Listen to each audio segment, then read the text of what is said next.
नमस्कार, स्वागत है झारखंड की फटाफट ताज़ा बड़ी खबरों में। पहली बड़ी खबर, झारखंड में 18 नवंबर तक आसमान में छाए रहेंगे बादल। झारखंड में 18 नवंबर तक आसमान में बादल छाए रह सकते हैं। मौसम विभाग की ओर से जारी पूर्वानुमान के अनुसार 13 से 16 नवंबर के बीच झारखंड में सुबह से कोहरा या धुंध और इसके बाद आंशिक बादल छाए रहने की संभावना है। 17 और 18 नवंबर को सामान्यतः बादल छाए रहने की संभावना है और मौसम शुष्क रहेगा। बता दें कि झारखंड की राजधानी और इसके आसपास के इलाकों में 16 नवंबर तक सुबह में कोहरा या धुंध रहने का अनुमान है। इसके बाद आसमान में आंशिक बादल छाए रहने की संभावना है। झारखंड के मुख्यमंत्री हेमंत सोरेन ने दी प्रदेशवासियों को दीपावली की बधाई। झारखंड के मुख्यमंत्री हेमंत सोरेन ने अपने ऑफिशियल एक्स हैंडल से लिखा, प्रकाशोत्सव का पावन पर्व दीपावली आप सभी के जीवन को उमंग, उत्साह और सफलता के प्रकाश से संपन्न कर दे। सभी स्वस्थ, सुखी, समृद्ध और खुशहाल रहें, यही कामना करता हूँ। उन्होंने इतना ही नहीं लिखा, उन्होंने आगे लिखा कि दीपावली के पावन पर्व की सभी को अनेक अनेक बधाई, शुभकामनाएं और जोहार। शुभ दीपावली। आप सभी को काली पूजा की भी हार्दिक बधाई और शुभकामनाएं। उन्होंने आगे लिखा है कि माँ काली की कृपा सभी पर बनी रहे, यही कामना करता हूँ। जय माँ काली। इससे एक दिन पहले मुख्यमंत्री हेमंत सोरेन ने महान स्वतंत्रता सेनानी भारत रत्न मौलाना अबुल कलाम आज़ाद को याद किया था। उन्होंने लिखा था कि देश के पहले शिक्षा मंत्री और महान स्वतंत्रता सेनानी भारत रत्न मौलाना अबुल कलाम आज़ादी पर शत शत नमन। धनबाद से बड़ी खबर है, यहाँ हाथियों ने कुचलकर युवक को उतारा मौत के घाट। झारखंड के धनबाद से बड़ी खबर है, यहाँ हाथियों का। जी हाँ, झारखंड के धनबाद के टुंडी, पश्चिमी टुंडी में हाथियों का आतंक जारी है। शनिवार शाम बाजरे के खेत में एक युवक को पैरों से कुचलकर हाथियों ने मौत के घाट उतार दिया। हाथियों के उग्र रूप को देखते हुए कोई भी लाश के नज़दीक तक जाने की हिम्मत नहीं कर पा रहा है। देर रात तक मृतक युवक की लाश खेत में ही पड़ी थी। यहाँ तक कि वन विभाग के प्रशिक्षित मशालचियों ने भी हाथियों के करीब जाने में हाथ खड़े कर दिए। वन विभाग के कुछ गार्ड वहाँ कैंप किए हुए थे। इधर ग्रामीणों ने वन विभाग के प्रति काफ़ी आक्रोश देखा जा रहा है। ग्रामीणों का आरोप है कि लगातार 4 दिन से हाथियों का झुंड उत्पात मचा रहा है, लेकिन वन विभाग ने इसे गंभीरता से नहीं लिया। झारखंड में प्रतियोगिता परीक्षा के लिए नहीं लगेंगे कोई फीस। झारखंड में प्रतियोगिता परीक्षा के लिए अब छात्रों को कोई फीस नहीं देने होंगे। मुख्यमंत्री हेमंत सोरेन ने अपने आवासीय परिसर में युवाओं के बीच यह घोषणा की है। हेमंत सरकार प्रतियोगिता परीक्षा की तैयारी कर रहे युवाओं को एक बड़ी सौगात देने की तैयारी में है। इसके तहत राज्य सरकार के द्वारा आयोजित होने वाली प्रतियोगिता परीक्षा में आवेदन फीस नहीं लगेंगे, यह पूरी तरह से फ्री होगा। इसकी तैयारी शुरू कर दी गई है। मुख्यमंत्री हेमंत सोरेन ने इस संबंध में अपने आवास पर आभार जताने आए आदिवासी छात्र छात्राओं को संबोधित करते हुए घोषणा की है। उन्होंने युवाओं को संबोधित करते हुए कहा कि जेपीएससी और जेएसएससी के द्वारा आयोजित होने वाली परीक्षाओं के लिए आवेदन शुल्क काफ़ी ज़्यादा होता था, उसे सरकार ने कम करने का काम किया और प्रतियोगिता परीक्षाओं के आवेदन शुल्क को पूरी तरह से माफ़ करने पर सरकार जल्द ही फैसला लेने जा रही है।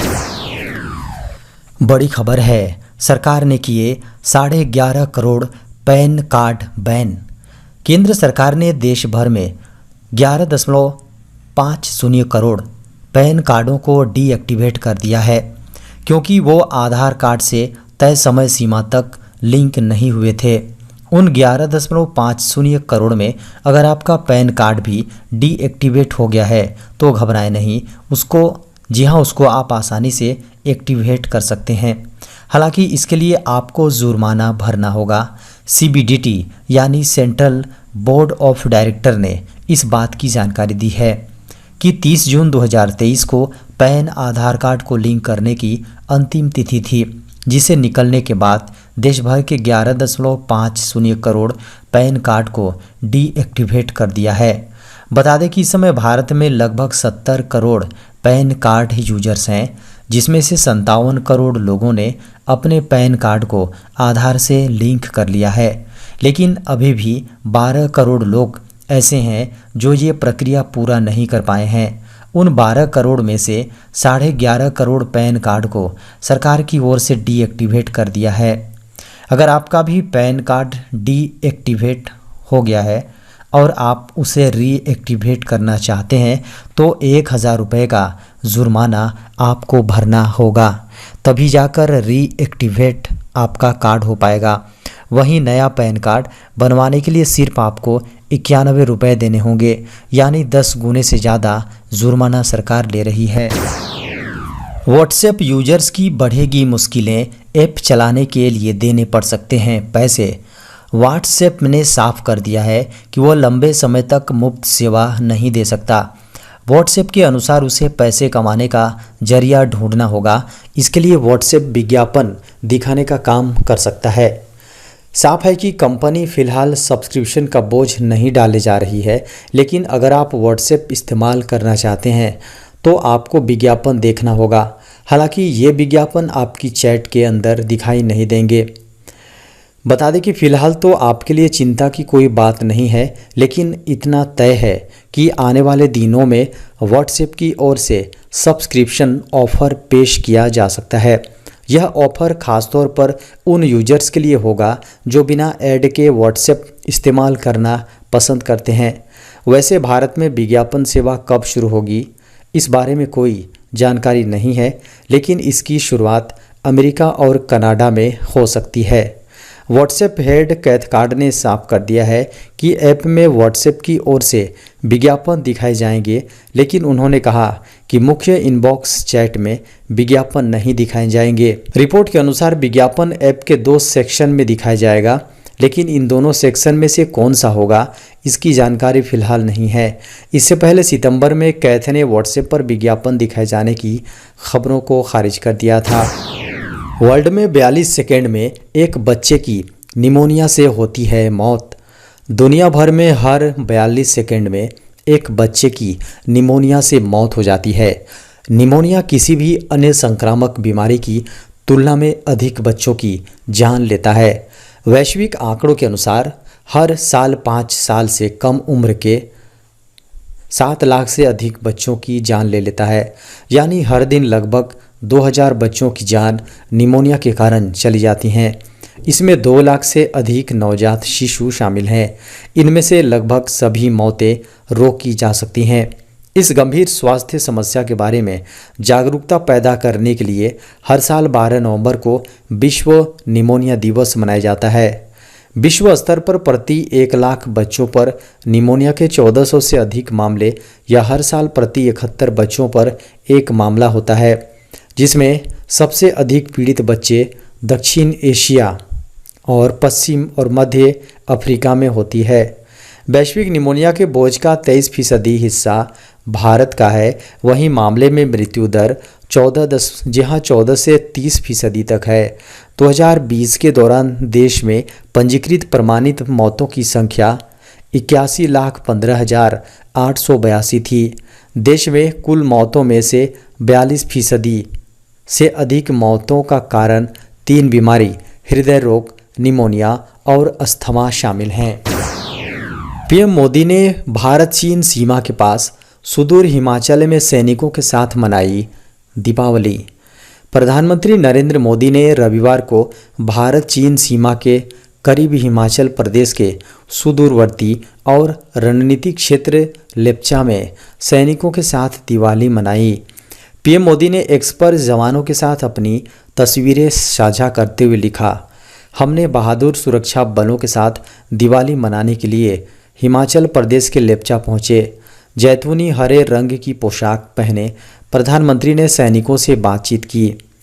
2014 से पीएम मोदी जवानों के साथ दिवाली मनाने की अपनी परंपरा को निभाते आ रहे हैं।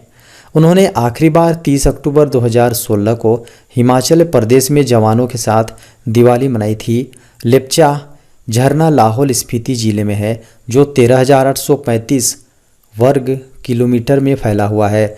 जिले में जलवायु परिस्थितियां कठोर हैं, क्योंकि अधिकांश भूमि ठंडे रेगिस्तान के अंतर्गत आती हैं, जहां सर्दियों के दौरान पारा 0 से 20 डिग्री सेल्सियस नीचे चला जाता है। प्रधानमंत्री पद संभालने के बाद से पीएम मोदी दिवाली का त्यौहार अंतर्राष्ट्रीय सीमा, वास्तविक नियंत्रण रेखा या नियंत्रण रेखा पर जवानों के साथ मनाते रहे हैं। फोनपे के करोड़ों ग्राहकों के लिए खुशखबरी, जल्द शुरू होने वाली है खास सुविधा। अगर आप फोनपे ग्राहक हैं तो आपके लिए बहुत बड़ी खुशखबरी है।